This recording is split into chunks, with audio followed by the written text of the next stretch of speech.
Olá pessoal, que a paz do Mestre Jesus esteja sempre conosco e que mais uma semana se inicia em nosso planeta Terra abençoado, o planeta azul, muito mais água do que terra.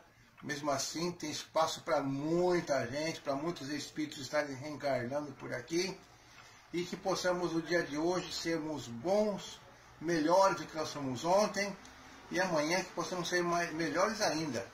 Possamos aproveitar as 24 horas abençoadas do dia, que possamos ser úteis, que possamos aprender, crescer e que possamos colaborar de alguma forma para o progresso da humanidade e para amenizar a dor do próximo. Todos aqueles que se aproximarem de nós possamos ter uma palavra amiga, uma palavra inspirada, para que as pessoas sintam-se mais calmo, mais tranquilo, com mais esperança. E que essa esperança seja sempre vinda de nosso interior, de nosso coração, porque nós também não podemos perder a esperança, pois o motivo para a gente ter essa esperança é o aprendizado, é o amor, é o Evangelho de Jesus Cristo. Obrigado, Jesus, obrigado, Pai, obrigado, irmãos, e que possamos nesse momento estarmos dando continuidade ao nosso Evangelho da manhã e ao nosso estudo do Livro dos Espíritos. No Evangelho nós paramos no capítulo 5, Bem-aventurados os aflitos. Vamos hoje ver o item 12, os motivos de resignação. Ou seja, por que quem tem que aguentar firme as nossas provas e as nossas expiações. Vamos ver o que fala o Evangelho. Por estas palavras, bem-aventurados os aflitos, pois serão consolados, Jesus indica ao mesmo tempo a compensação que espera os que sofrem e a resignação que abençoa o sofrimento como prelúdio da cura. Essas palavras também podem ser assim traduzidas: deveis considerar-vos felizes por sofrer, porque vossas dores neste mundo são as dívidas de suas faltas passadas, e essas dores pacientemente suportadas na terra poupam-vos séculos de sofrimento na vida futura. Deveis, pois, ser felizes. Deus reduz vossa dívida, permitindo-vos liquidá-la presentemente, o que vos assegura a tranquilidade para o futuro. Eu vou dar um tchauzinho aqui, acenar, apertar um botãozinho, para quem está assistindo aí a Vilma. Bom dia, Vilma, tudo bem? Acho que foi uma mãozinha para você aí. Dá uma olhada na tela aí. O homem que sofre é semelhante ao que deve uma grande quantia. E para quem diz o credor: se me pagas hoje mesmo a 100ª parte, darei a quitação de todo o resto, e serás livre. Se não o fizeres, eu te perseguirei até que tenhas pago o último centavo. O devedor não ficaria feliz suportando todo tipo de privações para ficar livre e ainda pagando somente a 100ª parte do que deve? Em lugar de se lastimar de seu credor, não lhe agradeceria? Tal é o sentido dessas palavras: bem-aventurados os aflitos, pois serão consolados. São felizes porque pagam suas dívidas e após o pagamento estarão livres. Mas se, quitando-se totalmente de um lado, endivida-se do outro, nunca chegará à libertação.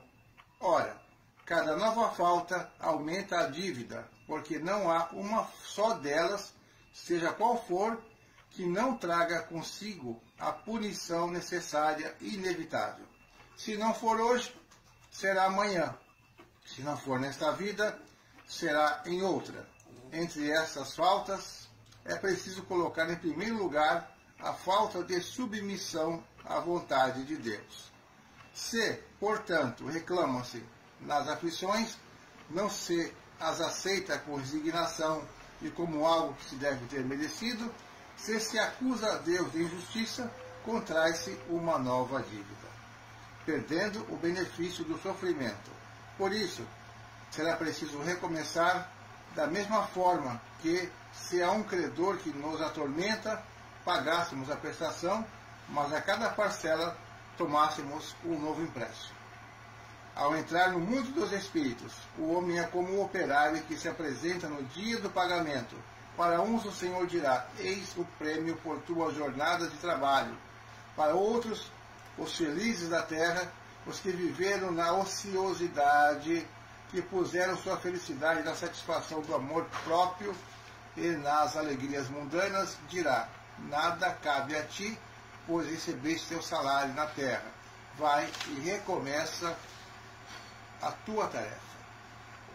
O homem pode amenizar ou aumentar a amargura das provas, por sua maneira de encarar a vida terrestre. Sofre tanto mais, quanto mais longa considera a duração do sofrimento. Ora, aquele que se coloca do ponto de vista da vida espiritual, abarca a vida corporal num piscar de olhos. Ele a vê como um ponto no infinito, compreende sua brevidade. Ele diz a si mesmo que esse momento penoso passará rapidamente. A certeza de um futuro próximo mais feliz sustenta-o, encoraja-o e, em vez de se lamentar, agradece ao céu pelas dores que o fazem progredir. Para aquele, ao contrário, que só vê a vida corporal, essa lhe parece interminável, e a dor recai sobre ele em todo o seu peso. O resultado daquela maneira de encarar a vida é diminuir a importância das coisas deste mundo, levar o homem a moderar seus desejos e a contentar-se com sua posição, sem invejar a de outros, atenuando o impacto moral dos seus reveses e decepções. Ele extrai daí uma calma e uma resignação tão úteis à sua saúde do corpo quanto à da alma, enquanto pela inveja, o ciúme e a ambição entrega-se voluntariamente à tortura, aumentando as misérias e as angústias da sua curta existência. Gente, quanto mais a gente dá atenção para o problema de uma forma assim irracional e sem imaginar essa lição de Jesus, quando nos fala que os problemas são formas de nós entendermos as nossas inferioridades e procurarmos um meio inteligente de superá-los. Quando a gente começa a dar muita atenção para o problema, parece que ele fica cada vez maior, mais insolúvel, mais difícil, mais dolorido também. Então a gente tem que procurar, com essa visão da vida futura, da fé, nessa promessa que Jesus nos fez de passarmos de uma forma calma, tranquila, sabendo que isso não é um castigo, e sim uma reparação de uma falta passada, ou uma prova para nós subirmos um pouquinho mais em nossa evolução, e tenho a certeza que lá na frente, talvez até mesmo nessa vida, a gente já comece a colher alguns frutos de paz, tranquilidade e harmonia, e futuramente, na vida futura, sim, teremos lá a certeza de que nós passamos uma nota boa nas provas, e nós com certeza não dando tanta importância para os problemas que nós passamos, mas a devida atenção, mas não exagerando, não focando muito, mas sabendo que nosso amparo é maior, que tem saída e que não é para sempre, nós teremos assim uma dor mais suave. Olha só, uma dor mais suave, né? Você é uma dor que dá para suportar. Lembra quando a mãe da gente lá, nos idos dos anos 70, no máximo 80, passava metiolate, nosso machucado? Doía pra caramba. A mãe soprava, lembra? E ardia, e logo daqui a pouquinho já ia acalmando, depois você esquecia que estava com aquela dor ali. É a mesma coisa. Quando a dor estiver forte, lembre que tem Deus, nosso Pai, ao nosso lado, tem Jesus, tem nossos irmãos, e aquela dor que você passa hoje é aquele metiolate que ardia, mas curava, né? Então a gente tem que ter essa noção que nossos problemas são necessários para o nosso crescimento. Não adianta ficar se maldizendo, falando a famosa frase, ó Deus, ó céu, ó azar, porque Deus não me olha para mim, porque Deus me esqueceu. E tudo isso é você estar reclamando e não estar assim entendendo o porquê da vida. A vida é muito boa. Dói de vez em quando? É claro que dói. perdemos algo de vez em quando, mas eu vou falar para vocês uma coisa. A gente só perde aquilo que não nos pertence, porque o que nos pertence a gente não perde. O que não nos pertence? As coisas materiais? Não. O que nos pertence é a nossa própria vida, nosso espírito imortal, porque os demais pessoas, os demais espíritos que passam por nossa vida são motivos para nos fazer crescer ou para nós auxiliarmos. E não necessariamente estaremos eternamente ligados. Talvez por muito tempo, talvez pouco tempo, talvez só uma necessidade momentânea, reencarnatória. Portanto, o espírito sobrevive. E o que é da matéria é matéria, e o que é do espírito é espírito. Então hoje nós estudamos aqui no Evangelho o item que falou sobre os motivos de resignação, ou seja, o bem sofrer, né? Sofrer com dignidade. Igual o Chico Xavier, quando foi aquela história do avião, que ele começou a gritar que o avião ia cair, eu vou morrer, e o Emmanuel apareceu rapidamente e falou para ele: Chico, que vergonha, você é espírita. Ele falou: mas Emmanuel, eu vou morrer. E Emmanuel falou para ele: Chico, morra com dignidade. Então, mais ou menos isso, vamos ter essa resignação, essa certeza da melhora, tá bom? Então, vamos dar continuidade agora, no Evangelho já foi, Livro dos Espíritos, livro 2º, capítulo 1º dos Espíritos. A questão que fala ainda da progressão dos Espíritos, a questão 124, que fala o seguinte: havendo Espíritos que, desde o princípio, seguem o caminho do bem absoluto e outros o do mal absoluto, haverá gradações, sem dúvida, entre esses dois extremos? Sim, por certo, e constituem a grande maioria. A grande maioria. Lá em cima, outro lá embaixo. Conseguiu bem, conseguiu mal.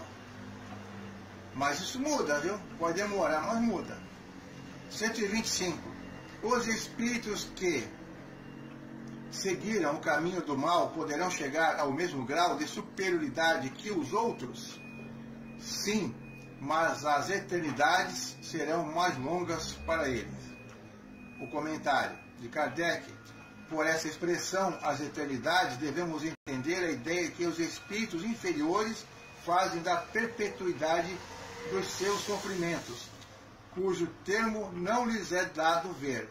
Essa ideia se renova em todas as provas nas quais sucumbem.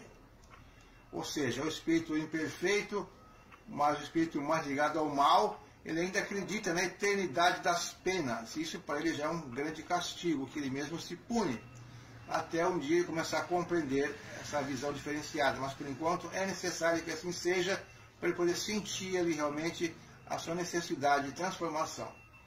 126. Os espíritos que chegaram ao supremo grau depois de passarem pelo mal têm menos mérito que os outros aos olhos de Deus? Ou seja, aquele que ficou no mal muitos séculos, milhares de anos, mas depois conseguiu superar e chegou à sua perfeição. A pergunta é se esses teriam menos mérito, ou menos prestígio, ou menos graça aos olhos de Deus. Resposta: Deus contempla os extraviados com o mesmo olhar e os ama a todos do mesmo modo. Não rola ciúminho? Acho que rola, porque, segundo a história, né, Lúcifer tinha ficado com ciúme e ficou lá e fez aquela rebelião, e foi a história dos anjos decaídos. Seria um ciúminho que rolou entre eles. Deve rolar um ciúminho, mas não entre os espíritos perfeitos, mas sim entre os espíritos imperfeitos. Deve rolar por Caim, por Abel, essas coisas todas. Então, eles são chamados maus porque sucumbiram. Antes, não eram mais do que espíritos, do que simples espíritos. Ou seja, a Deus não tem diferença. Somos todos iguais. 127. Os espíritos criados. Os espíritos são criados iguais quanto às faculdades intelectuais? Resposta: são criados iguais, mas não sabendo de onde vem, é necessário que o livre-arbítrio se desenvolva. Progridem mais ou menos rapidamente, tanto em inteligência como em moralidade. É sempre o esforço individual que vai contar, a vontade de cada um. O comentário de Kardec para encerrarmos o estudo de hoje, que está pontualmente no horário certo, diz assim: os espíritos que seguem desde o princípio o caminho do bem nem por isso são espíritos perfeitos. Se não têm más tendências, não estão menos obrigados a admitir a experiência e os conhecimentos necessários à perfeição.